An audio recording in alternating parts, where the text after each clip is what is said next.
Perkenalkan, nama saya Abdul Kafiri, semester 1, Fakultas Perawatan, kelas A1. Ini saya bahas tentang sistem reproduksi.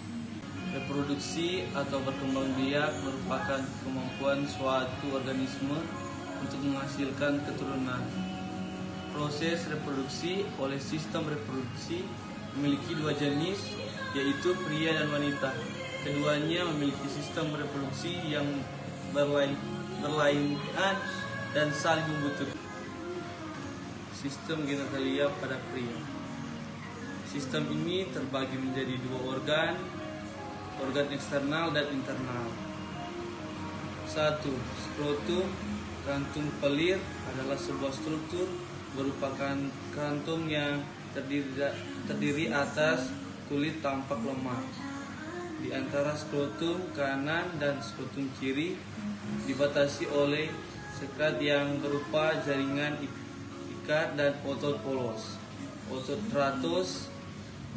tratus berfungsi untuk menggerakkan skrotum sehingga dapat mengerut dan mengundur. 2. Penis.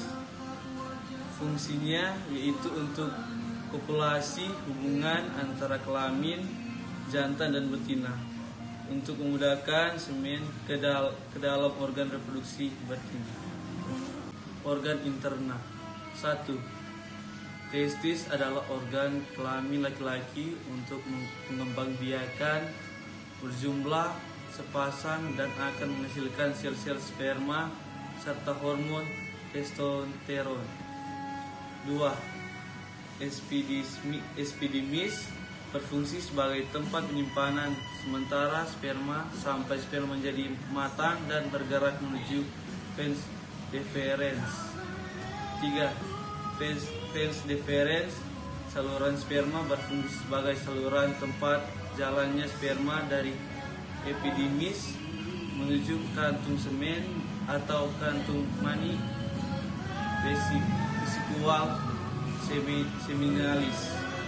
4. Testosteron merupakan hormon kelamin pria yang diserasikan oleh kelenjar kelamin pria, yaitu sepasang testis yang dirangsang oleh rangsangan kelenjar gonad lainnya.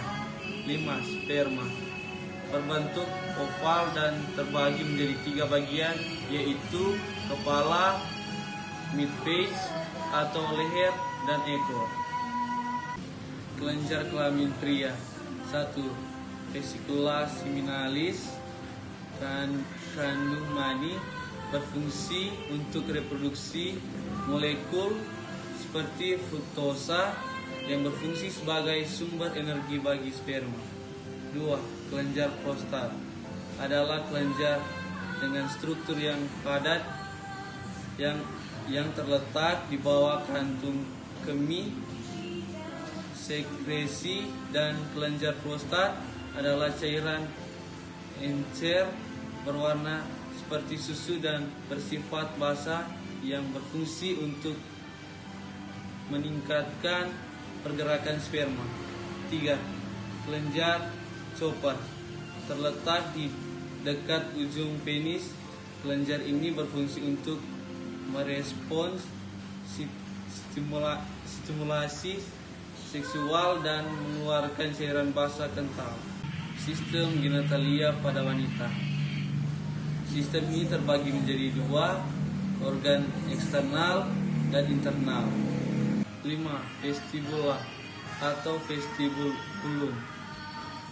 Pada vestibulum terdapat 2 buah kelenjar skenet dan 2 buah kelenjar Bartolini yang mengeluarkan sekat pada waktu koitus. 6. Kelenjar vestibula mayor atau Bartolini. Kelenjar ini menghasilkan lendir atau mukus untuk lubrikasi, terutama ketika peningkatan hasrat seksual yang kemudian akan mendukung kegiatan seksual. 7.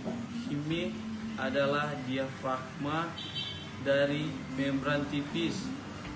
Dengannya berlubang supaya kotoran menstruasi dapat mengalir keluar.